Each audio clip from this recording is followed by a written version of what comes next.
Hello everyone. आप सभी का स्वागत है Himanshu Chaubisa institute YouTube channel पर। आज हम इस क्लास में अपनी कक्षा 12 की रसायन विज्ञान कृषि रसायन विज्ञान एग्रीकल्चर केमिस्ट्री का चैप्टर 1 पढ़ रहे थे। उसी को आज की इस क्लास में कंटिन्यू करते हैं और आज के हमारे दो टॉपिक हैं।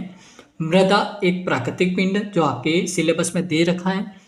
दूसरा हम टॉपिक पढ़ेंगे मृदा पादप वृद्धि के लिए एक माध्यम। तो ये दो टॉपिक आज की इस क्लास में हम पढ़ने वाले हैं, डिस्कस करने वाले हैं। काफ़ी महत्वपूर्ण टॉपिक्स हैं। यहाँ से कम 2 नंबर का क्वेश्चन यहाँ से आता है, मृदा एक प्राकृतिक पिंड, और लगभग 4 नंबर का आपका जो क्वेश्चन है वो पादप वृद्धि के लिए मृदा कैसे एक माध्यम है उसके बारे में पूछा जाता है।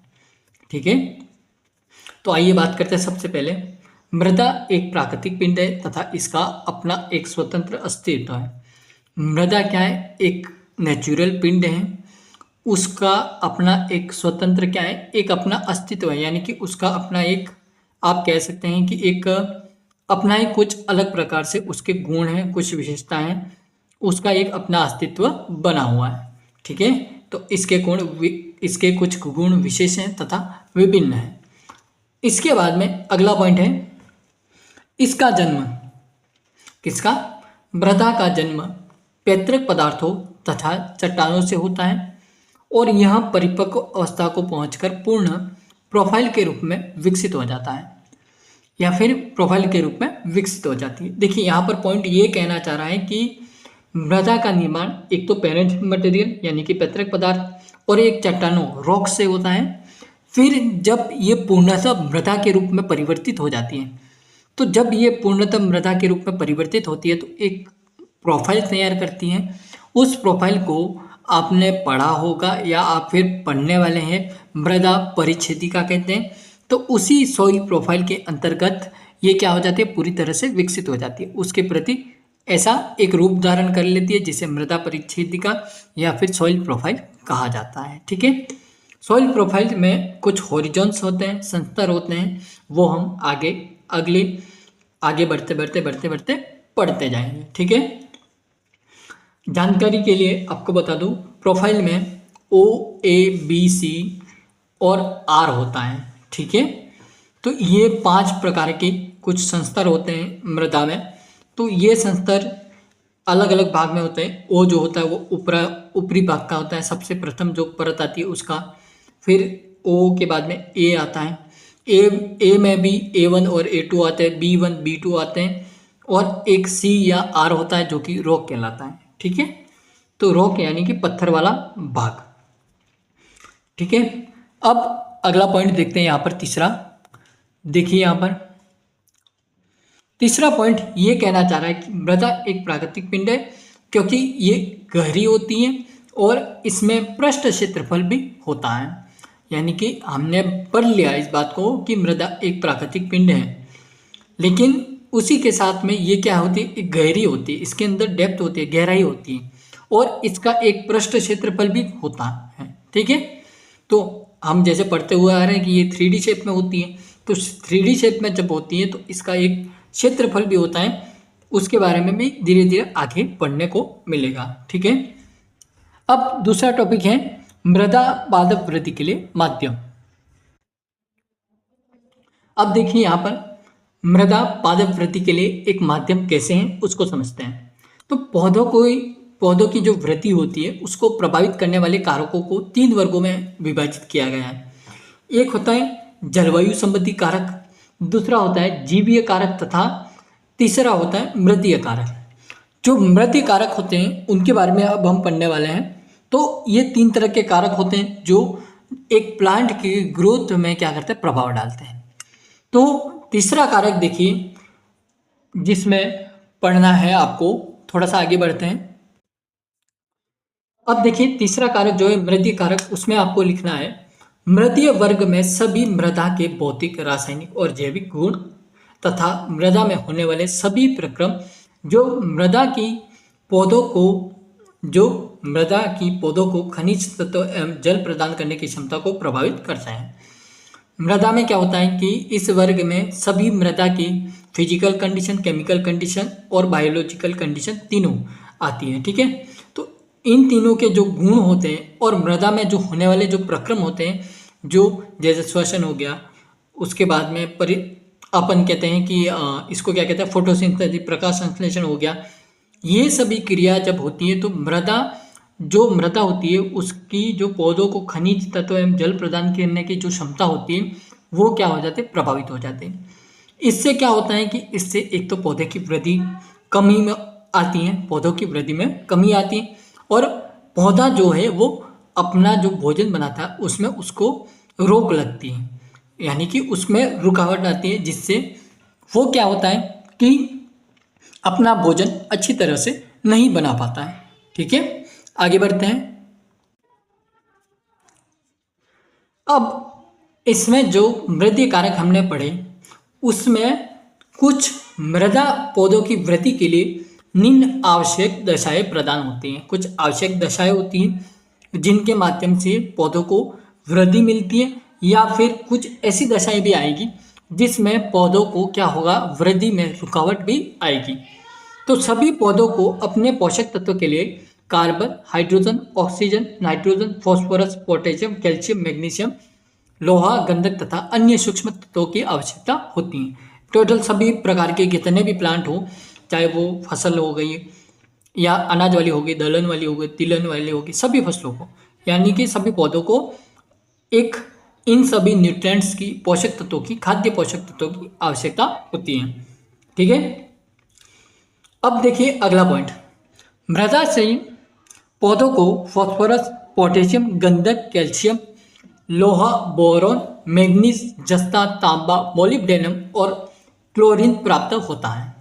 मृदा से कौन कौन से पोषक तत्व मिलते हैं पौधों को, तो फास्फोरस मिलता है, पोटेशियम मिलता है, गंधक मिलता है, कैल्शियम मिलता है, लोहा, बोरॉन, मैग्नीज, जस्ता, मोलिब्डेनम और क्लोरीन प्राप्त होता है। ठीक है, ये कॉन्सेप्ट क्लियर हो जाना चाहिए। अब देखिए अगला पॉइंट, नाइट्रोजन मृदा तथा हवा दोनों से मिलती है। पौधों को नाइट्रोजन सॉइल और एयर दोनों से मिलती है, और वायु एवं जल से पौधों को कार्बन, हाइड्रोजन और ऑक्सीजन मिलती रहती है। ठीक है, ये था आवश्यक खाद्य तत्व, एसेंशियल न्यूट्रिएंट्स, जो कि मृदा पौधों की वृद्धि के लिए आवश्यक दशाएं होती है, जिसमें एक नंबर हमने पढ़ लिया है। ठीक है, अब आगे बढ़ते हैं। यहां से क्वेश्चन आते हैं, इसको हल्के में मत लेना। दूसरा जो दशा है वो है जल या वाटर। यह मृदा का एक मुख्य अंग है।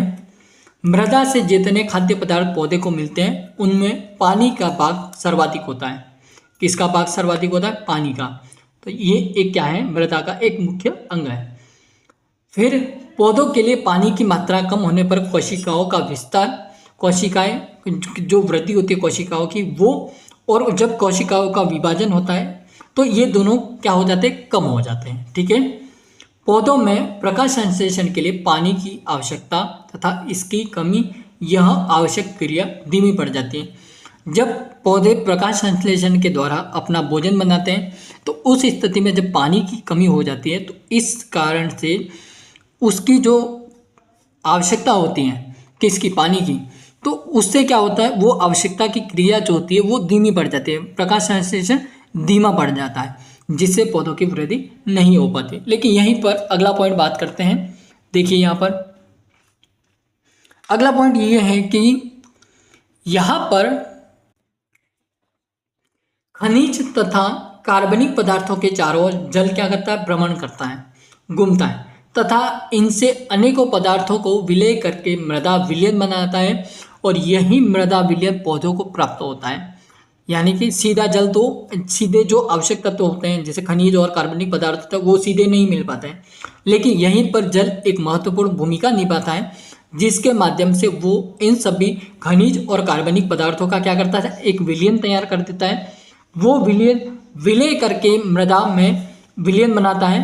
तो जब ये विलयन बन जाता है तो ये जड़ों के द्वारा अवशोषित करके पौधों का क्या होता है, प्राप्त होता है। ठीक है, आगे बढ़ते हैं, यहां तक कॉन्सेप्ट क्लियर होगा। अब तीसरा जो दशा है, यह तीसरी जो दशा है वो है जड़ों के श्वसन के लिए oxygen. Supply of oxygen for root respiration. इसमें क्या होता है, सभी जीवित पदार्थों, जिसमें जंतु भी आ गए और पौधे भी आ गए, तो सभी जीवित पदार्थों के लिए श्वसन अनिवार्य होता है। जब तक श्वास नहीं लेंगे तब तक उनकी जो श्वसन क्रिया है वो नहीं हो पाएगी, जिससे मृत हो जाएंगे। और श्वसन के लिए ऑक्सीजन बहुत आवश्यकता है। यदि अकेले श्वसन की बात करें तो श्वसन के द्वारा जीवित नहीं रहा जाता है, लेकिन हमें एक ऑक्सीजन की आवश्यकता होती है। वो ऑक्सीजन जब तक नहीं मिलेगी तो जंतु एवं पौधे दोनों जीवित नहीं रह पाएंगे। ठीक है, तो पौधों की जड़ों को श्वसन के लिए ऑक्सीजन मृदा वायु से प्राप्त होती है, यानी कि सॉइल एयर जो होती है उसके माध्यम से पौधों को क्या मिलता है, ऑक्सीजन प्राप्त होती है। अब देखें इसमें किसका कितना प्रतिशत भाग होता है, तो साधारणतः मृदा वायु से 20.3% ऑक्सीजन मिलती है और 79 यानी कि 79 दशमलव पॉइंट लगा दो 0.1% नाइट्रोजन तथा 0.3% कार्बन डाइऑक्साइड CO2 मिलती है। ठीक है, आगे बढ़ते हैं। तीसरा अगला लास्ट पॉइंट है, वो कह रहा है कि मृदा वायु से उचित मात्रा में ऑक्सीजन न मिलने पर पौधों की जड़ों की वृद्धि नहीं हो पाती है, जिससे पौधों की वृद्धि रुक जाती है। जब उचित मात्रा में ऑक्सीजन नहीं मिलता है तो जड़ों की वृद्धि नहीं हो पाती है और उससे क्या होती है, पौधे की वृद्धि में भी रुकावट आती है। ठीक है, अब चौथा है यांत्रिक आधार। अब यांत्रिक आधार में आप लिखेंगे कुछ मृदाओं की भौतिक एवं रासायनिक दशाएं ऐसी होती है जिनसे पौधों की जड़ें आसानी से गहराई तक जा सकती हैं।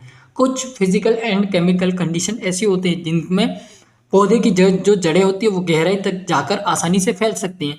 लेकिन ये जो मृदाएं होती हैं जिनमें फैल सकती हैं जड़ें, वो आदर्श होती हैं क्योंकि इनमें वृद्धि करने वाले पौधे पवन दृढ़ यानी कि हवा के प्रति सहनशील, जल के प्रति सहनशील तथा ये मृदा के एक आयतन के पोषक तत्वों को शोषित कर सकते हैं, यानी कि अपने अंदर प्राप्त कर सकते हैं। और पौधों की वृद्धि के लिए एक आवश्यक माध्यम कौन सा है, यांत्रिक आधार, मैकेनिकल सपोर्ट होता है। ठीक है, तो इस तरीके से आज की हमारी क्लास थी। अभी तक जितना भी पढ़ा आपको समझ में आ गया होगा। धीरे धीरे इन टॉपिक्स को कंप्लीट करेंगे ताकि अच्छी तरह से समझ में आ सके। मिलते हैं नई क्लास में, तब तक के लिए जय हिंद, वंदे मातरम, बाय बाय। और लाइक शेयर एंड सब्सक्राइब जरूर कर देना।